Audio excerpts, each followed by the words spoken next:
Bonjour. Bonjour. Ça va bien? Oui. Bon, on va ouvrir la parole ce matin et c'est dans Jacques. Et le thème, c'est « Guerre de l'intérieur » dans Jacques 4, les versets 1 à 10. C'est une série qui se poursuit depuis maintenant plusieurs mois. On a fait une petite pause durant les fêtes, mais on reprend aujourd'hui.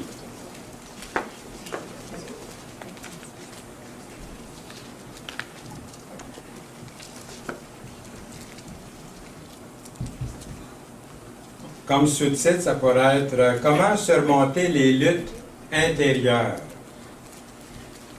Dans notre monde d'aujourd'hui, je n'ai pas besoin de mettre des images à l'écran ce matin. Je n'ai pas besoin de mettre des petits bouts de film. Dans le monde d'aujourd'hui, nous sommes engagés dans ce qu'on pourrait appeler les guerres de terreur. Pas vrai? Oui. On a vu encore hier aux nouvelles, je regardais la Chine et puis la Russie qui se rangent du côté de la Syrie. Il y a des morts à tous les jours, plusieurs centaines de morts, des tueries, des massacres. C'est vraiment, on vit dans des guerres de terreur. Il y a eu l'Égypte, ça continue même en Égypte. Après un an, le Pakistan, l'Afghanistan, et on pourrait continuer comme ça. Est-ce qu'on s'habitue? Est-ce qu'on s'habitue à voir toutes ces horreurs qui se voient à la télé ou qu'on entend à la radio? Dans les journaux, c'est rapporté aussi. Mais ce qui est la plupart du temps négligé, et c'est ça qui est important, et c'est ce que l'épître de Jacques souligne dans notre contexte aujourd'hui, la guerre a ses débuts dans le cœur de l'homme. C'est vraiment là qu'est la guerre. Et s'il y a plus de terreur aujourd'hui dans les guerres, c'est qu'il y a plus de terreur dans le cœur des hommes aujourd'hui dans le monde. Et cette guerre commence dans les pensées, dans le cœur, dans les pensées, et devient ensuite des actions extérieures. Dans le message d'aujourd'hui, nous allons regarder 3 principaux points que Jacques fait dans ces quelques versets, versets 1 à 10 de Jacques 4, qui nous enseignent comment nous pouvons surmonter, comment nous pouvons gagner ces luttes, ces batailles, ces guerres qui sévissent dans notre cœur. Comment faire? Et le premier, c'est de reconnaître le champ de bataille. Quand vous étiez plus jeune, est-ce que ça vous est arrivé de vous chicaner avec quelqu'un? Si vous avez des frères et des sœurs. Moi, j'avais 4 frères puis une sœur. Donc, ça m'est arrivé de me chicaner. Et des fois, on se rencontre, la famille, puis on en parle. J'étais l'aîné.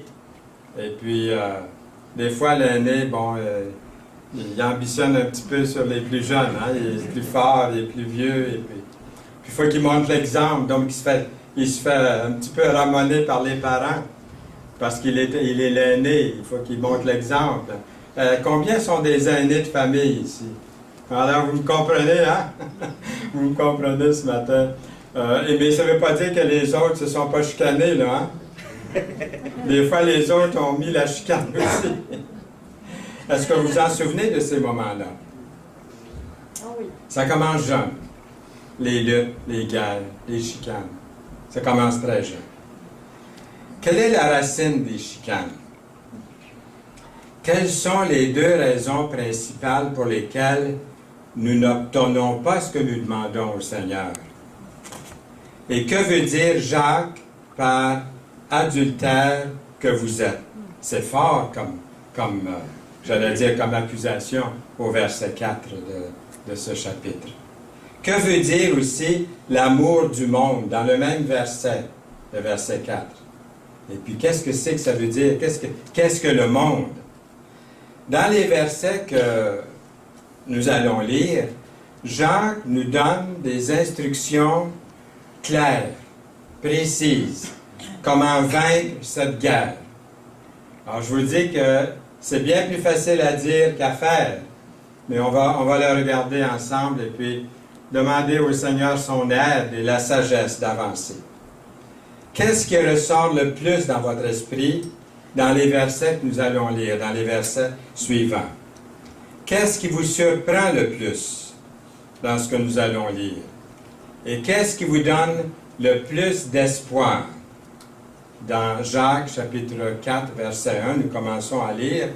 D'où viennent les luttes et d'où viennent les querelles parmi vous? N'est-ce pas de vos passions qui combattent dans vos membres? Vous convoitez et vous ne possédez pas. Vous êtes meurtrier et envieux et vous ne pouvez pas obtenir. Vous avez des querelles et des luttes et vous ne possédez pas, parce que vous ne demandez pas. Vous demandez et vous ne recevez pas, parce que vous demandez mal, dans le but de satisfaire vos passions. En lisant, en préparant le message, je lis un paquet de choses. Je vais voir sur Internet, je lis des commentaires, des illustrations qui se rapportent au texte. Et puis, j'en ai trouvé une de George MacDonald, qui a vécu de 1824 à 1905. C'était un écrivain britannique. Il était pasteur aussi. Il a écrit « On dirait que l'être humain ne veut pas ce qu'il y a de mieux pour sa vie. Il trouve ça difficile d'avoir ce qu'il veut. Dieu doit trouver cela contraignant de donner parce que Dieu donne le meilleur. Mais l'homme n'en veut pas. » Est-ce que ça dit quelque chose, cette citation-là? Dieu nous a offert son Fils, ce qu'il y a de meilleur.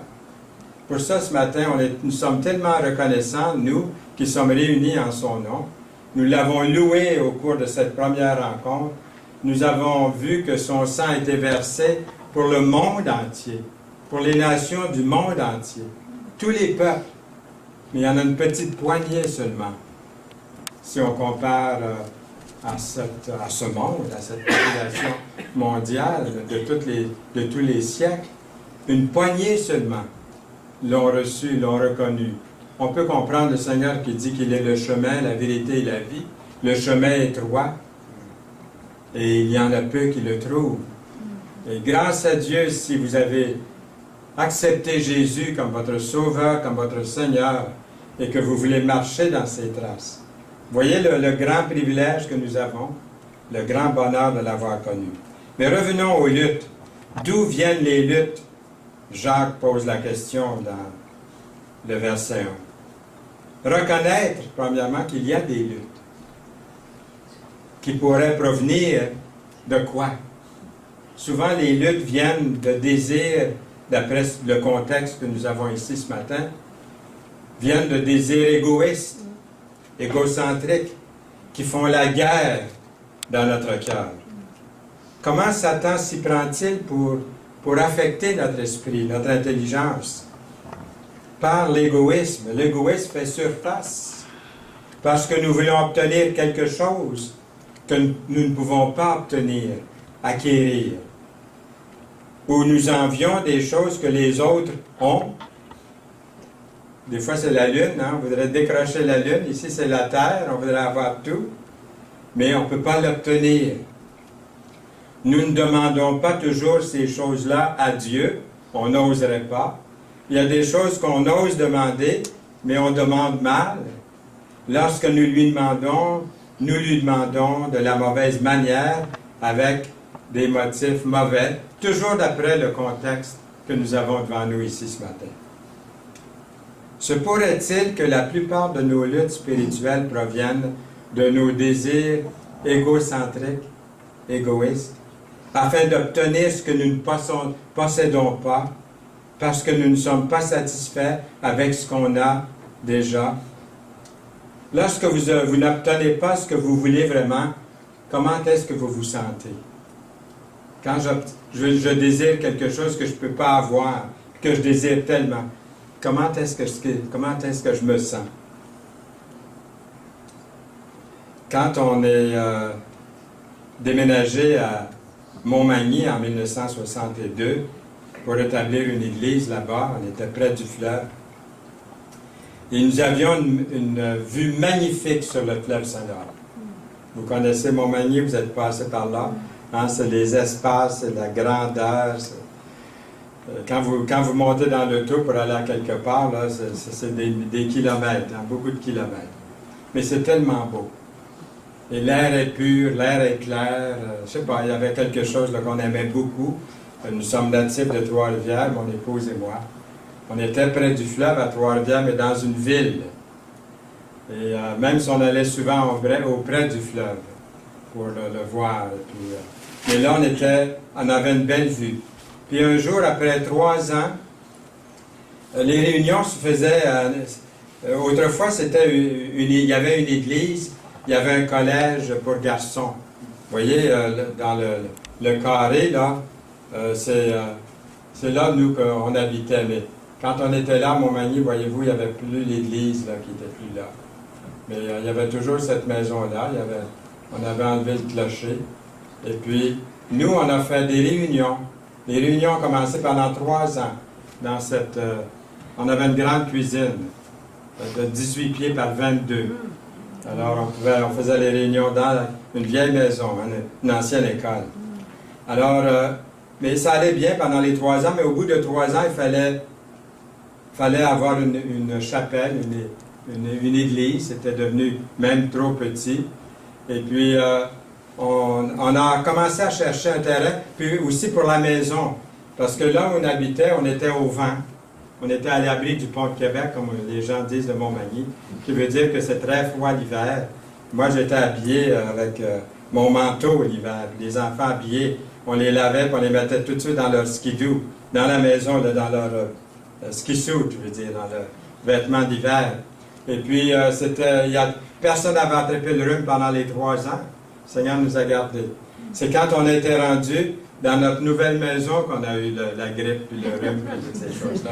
Pourtant, on était bien à chaleur. Mais le Seigneur a le sens de l'humour, hein? On le voit dans des circonstances comme ça. On était très reconnaissants.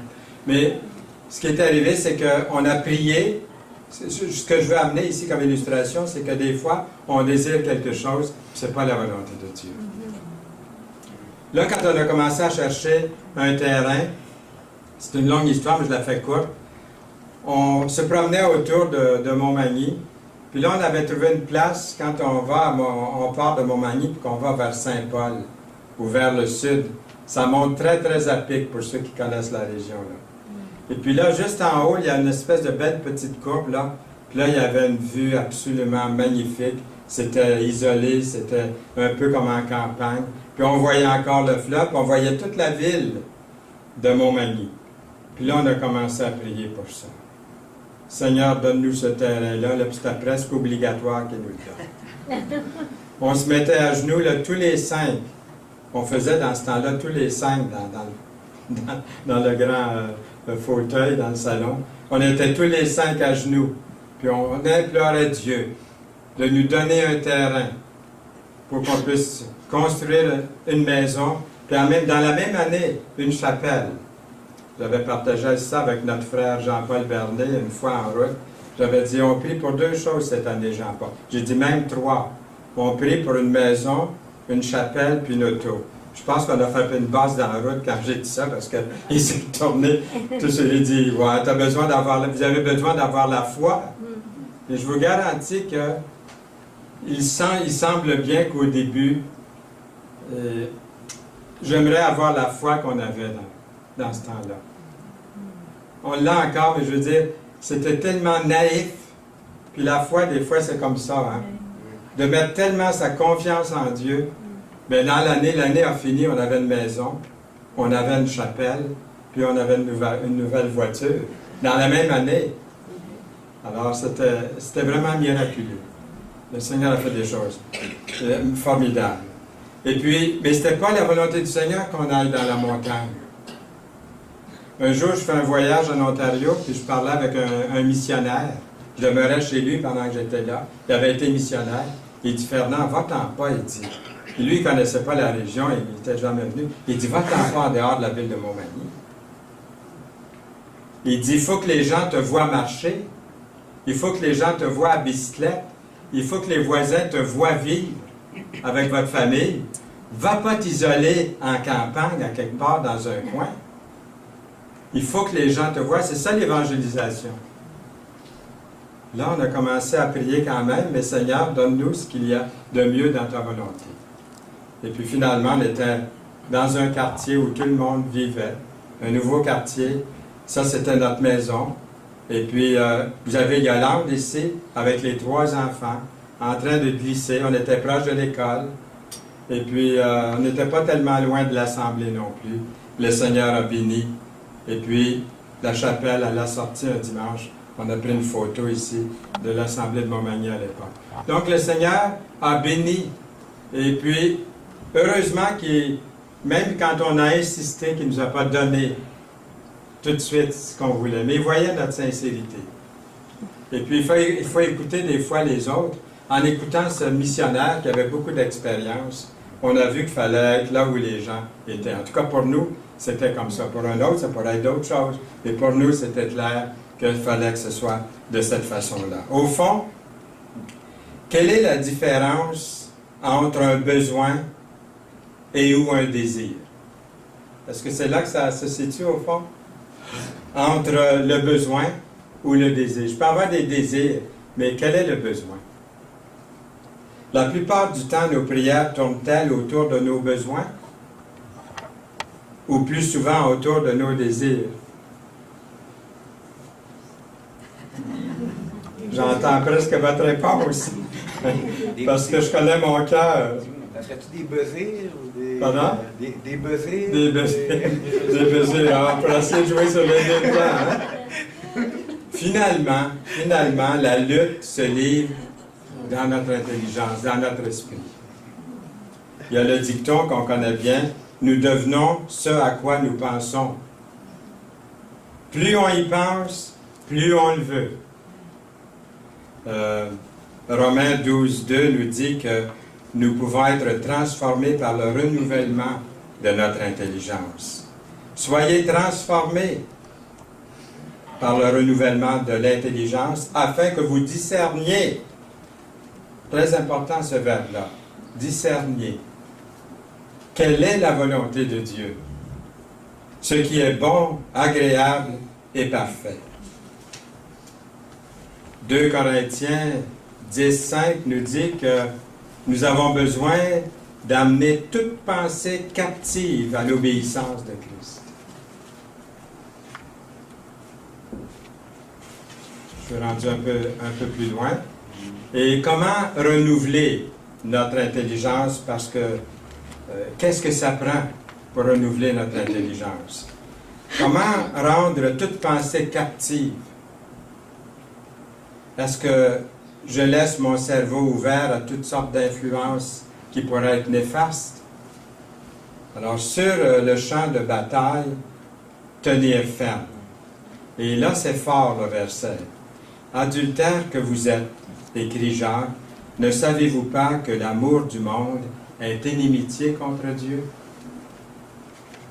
Celui donc qui est celui donc qui veut être ami du monde se rend ennemi de Dieu. Jacques 4:4. Croyez-vous que l'Écriture parle en vain? C'est avec jalousie que Dieu chérit l'Esprit qu'il a fait habiter en nous. Il a fait habiter son Esprit en nous. Et c'est avec jalousie que Dieu chérit cet Esprit qu'il a mis en nous. Il accorde au contraire une grâce plus excellente.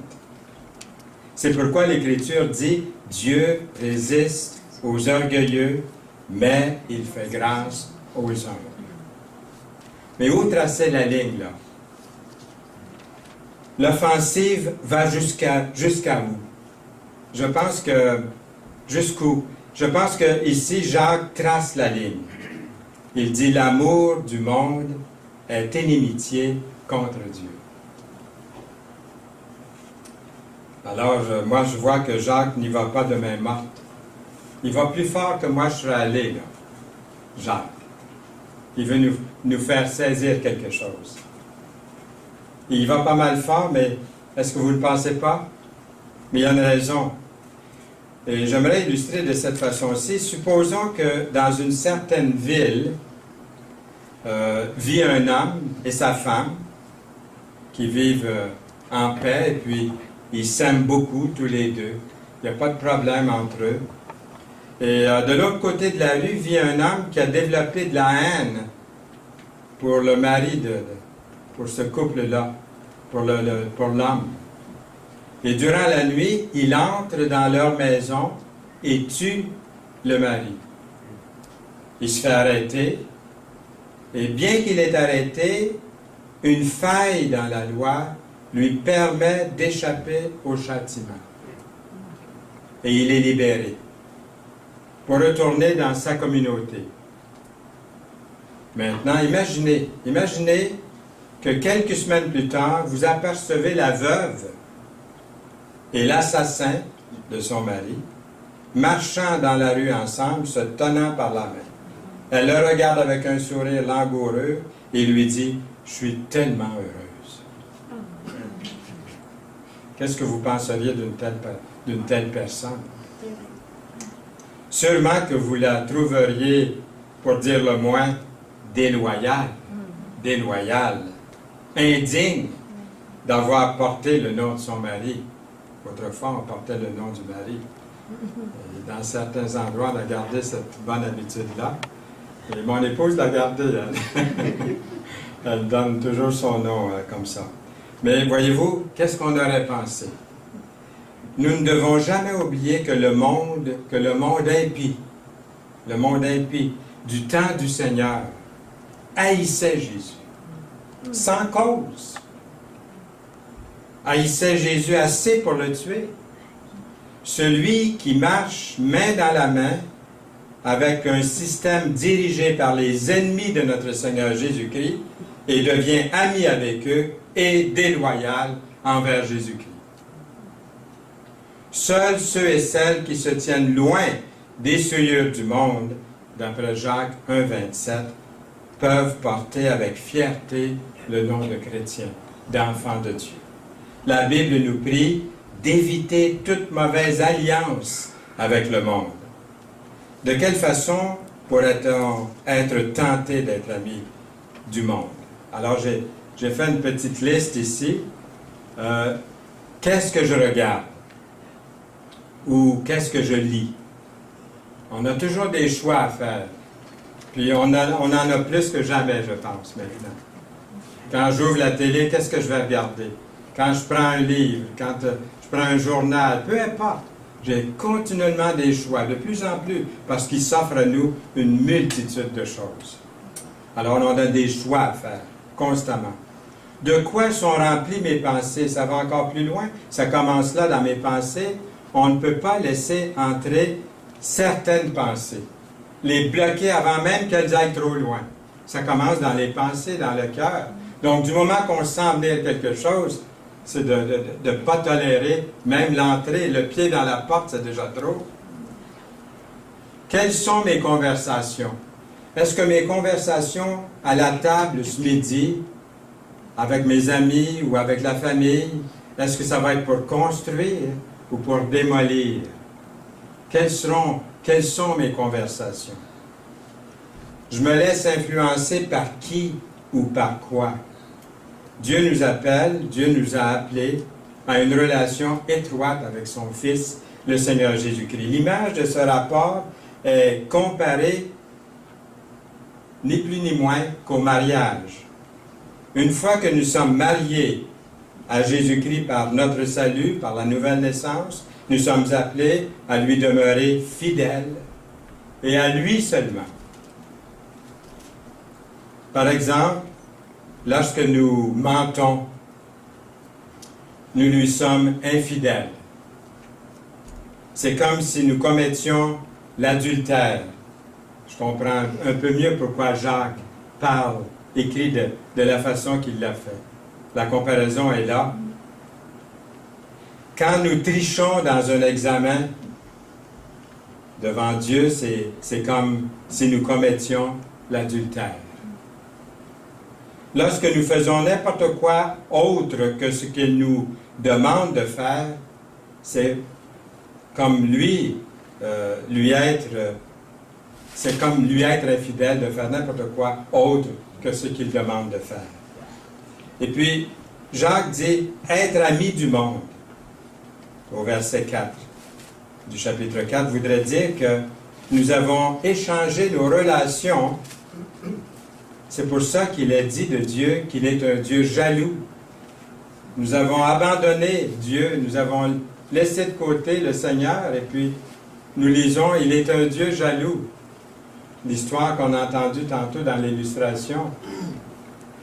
Il dit dans Exode 25, « Car moi, l'Éternel, ton Dieu, je suis un Dieu jaloux. » Dans l'Ancien Testament, nous avons ce texte. Dieu désire toute notre affection. Et à quel moment devenons-nous infidèles à Dieu? En quoi changeons-nous Dieu pour le monde? À quel moment ça arrive? Et troisièmement, avoir un plan de bataille précis. Nous lisons « Soumettez-vous donc à Dieu » au verset 7. Comme illustration, comme les éleveurs de moutons, une dame très très prospère du nom de Lexi Fowley avait essayé à peu près tout pour arrêter les fameux coyotes de dévorer ces moutons, de tuer ces moutons. Elle a utilisé des vaporisateurs puants, ça a bien fait. Elle a mis des clôtures électriques. Les coyotes sont assez fins pour détourner ça. Elle a mis des épouvantails. Elle s'est couchée même avec ses agneaux pendant l'été, puis a placé des radios, des appareils un peu partout, près d'eux, mais rien n'y fait. Il y avait toujours des coyotes qui venaient tuer, qui venaient voler des brebis, des moutons. En un an, les éleveurs de la région du sud du Montana avaient perdu une 50aine de moutons. Puis, elle a découvert quelque chose. Moi, ça m'a surpris de voir que ça marche, ça a marché. Apparemment, c'est une très bonne manière de faire fuir les coyotes. Elle a découvert le lama. Moi, je les vois des fois là, autour de Pâques, là, au centre d'achat chez nous. Il y a un petit parc dans le centre d'achat avec plusieurs animaux. Il y a toujours un lama. On ne s'approche pas trop parce qu'il nous crache au visage, mais il y a toujours un lama qui est là. Hein? C'est un animal agressif, on dit. L'agressivité du lama, ce drôle de mouton au long cou, apparemment n'a peur de rien. Et puis, elle s'est dit, les lamas ne semblent pas avoir peur de rien. Lorsqu'ils voient quelque chose, les lamas marchent droit vers cette chose-là, sans reculer. Ils affrontent. Les lamas ont un comportement agressif. En tout cas, en ce qui concerne les coyotes. Et ils ne veulent pas avoir affaire à cette résistance agressive des lamas, de la part des lamas. Les coyotes sont des opportunistes.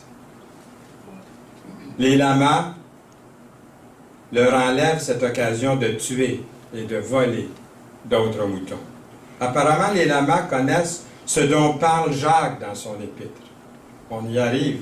On dirait que les lamas savent de ce dont parle Jacques dans le verset 7. « Résistez au diable, et il fuira loin de vous. » Alors, c'est ça qu'il fait.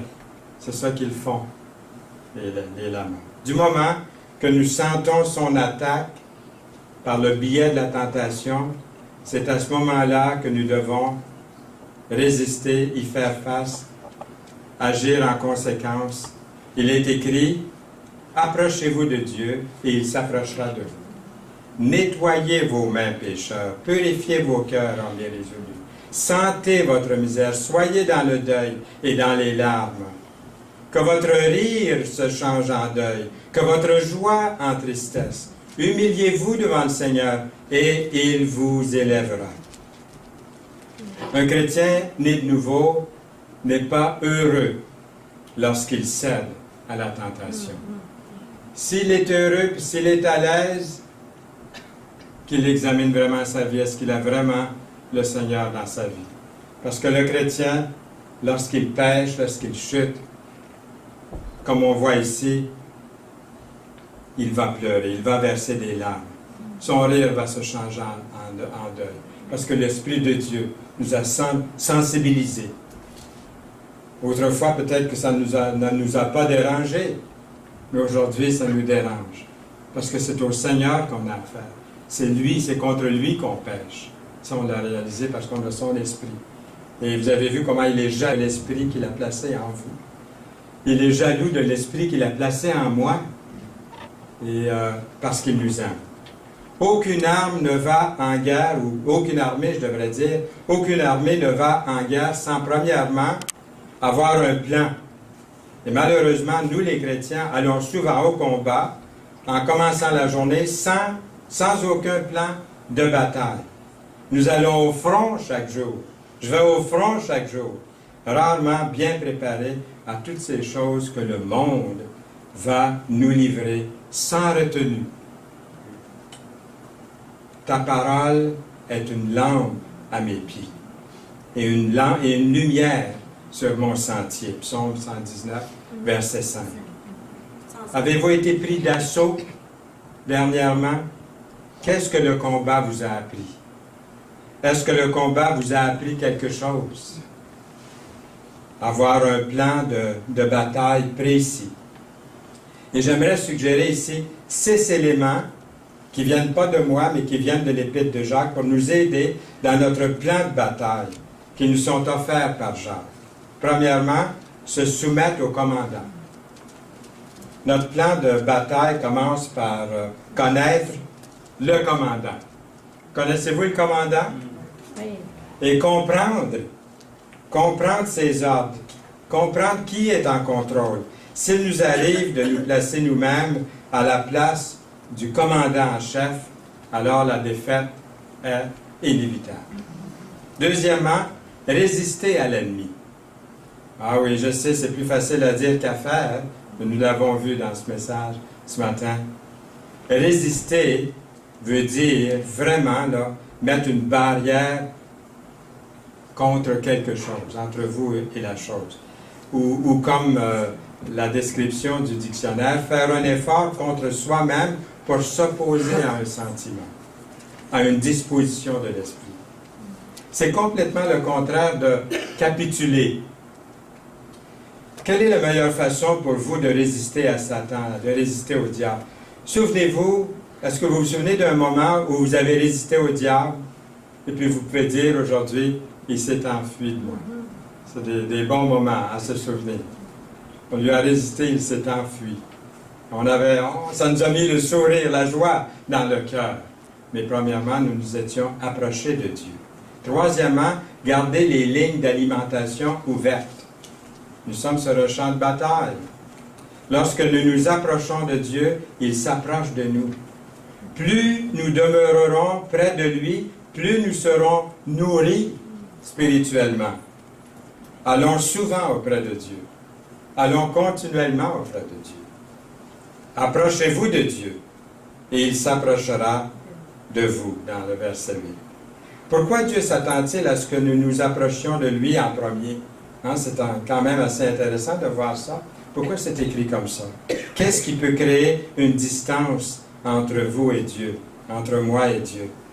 Dans notre vie, qu'est-ce qui nous empêche ou qu'est-ce qui empêche les lignes d'approvisionnement d'être ouvertes en tout temps? Poser la question, de poser la question, mais ça offre plusieurs réponses, ça offre des réponses. Quatrièmement, garder pur notre cœur et nos pensées. Dieu demande la pureté comme faisant partie de notre relation avec lui. Nous lisons « Purifiez vos cœurs, hommes irrésolus » au verset 8. Irrésolu, qui a du mal à se décider, c'est ça, irrésolu, qui a du mal à prendre une décision. Dieu est sérieux concernant notre décision pour lui, c'est de viser la pureté. Cinquièmement, prendre Dieu au sérieux. Non seulement Dieu est sérieux au sujet de notre relation avec lui, il s'attend aussi à ce que nous soyons tout autant sérieux avec lui. Dieu nous dit, sentez votre misère. Voyez le deuil. Soyez dans le deuil et dans les larmes, au verset 9. Sixièmement, s'humilier devant Dieu. La promesse de Dieu est de nous relever lorsque nous nous sommes humiliés devant lui. Au début de notre texte, nous avons lu « Vous demandez et vous ne recevez pas, parce que vous demandez mal dans le but de satisfaire vos passions » au verset 3. De se mettre en valeur nous-mêmes n'est pas la bonne façon. Dans le but de satisfaire nos passions, ce n'est pas la bonne façon. C'est plutôt par humilité, afin que Dieu puisse nous élever, que nous obtenons quelque chose. Dieu s'est humilié lui-même jusqu'à la mort de la croix. Et Dieu l'a souverainement élevé. C'est lui qui est le plus élevé dans la gloire. À lui, il lui a donné le nom qui est au-dessus de tout nom. Dieu lui a donné un nom qui est au-dessus de tout. C'est pourquoi aussi Dieu, nous lisons, l'a souverainement élevé. Il lui a donné le nom qui est au-dessus de tout nom, dans Philippiens 2,9. Mais, humiliez-vous devant le Seigneur et il vous élèvera. Au verset 10. Alors, quelles sont les décisions à prendre cette semaine? Est-ce qu'il va y avoir des luttes, des batailles? Je vous garantis que oui. Ah oui, c'est déjà commencé, là, on est assis tranquille, hein? Ça a déjà commencé, là. Je le sais parce qu'il y en a, hein, des choses à venir, là, que je sais, qui sont dans mon horaire, là. Alors, il y aura des luttes, hein. Allez-vous en avoir aussi?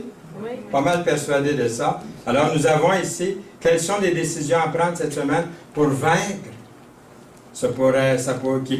des choses qui pourraient sévir en nous, eh bien, se soumettre au commandant en chef, soumettre notre volonté à la sienne, résister à l'ennemi, lui livrer bataille, garder les lignes d'alimentation ouvertes, renouer avec Dieu, garder pur notre cœur et nos pensées, nettoyer notre cœur et notre esprit des mauvaises choses, prendre Dieu au sérieux, avoir une repentance sincère, s'humilier devant Dieu, admettre que j'ai peut-être un problème. Et un bon verset à mémoriser, si on veut apprendre un verset par cœur, ou le mettre sur le réfrigérateur à la maison, le regarder pendant toute la semaine. Soumettez-vous donc à Dieu, résistez au diable, et il fuira loin de vous. Approchez-vous de Dieu, et il s'approchera de vous. Dans Jacques 4, 7 et 8. Amen. Amen. Amen. Seigneur, nous voulons te louer, te bénir ce matin pour ta parole, qui est un encouragement à vivre pour toi, à marcher pour toi aujourd'hui et cette semaine. Merci de nous précéder. Nous voulons marcher dans tes pas, au nom précieux de Jésus-Christ. Amen. Amen.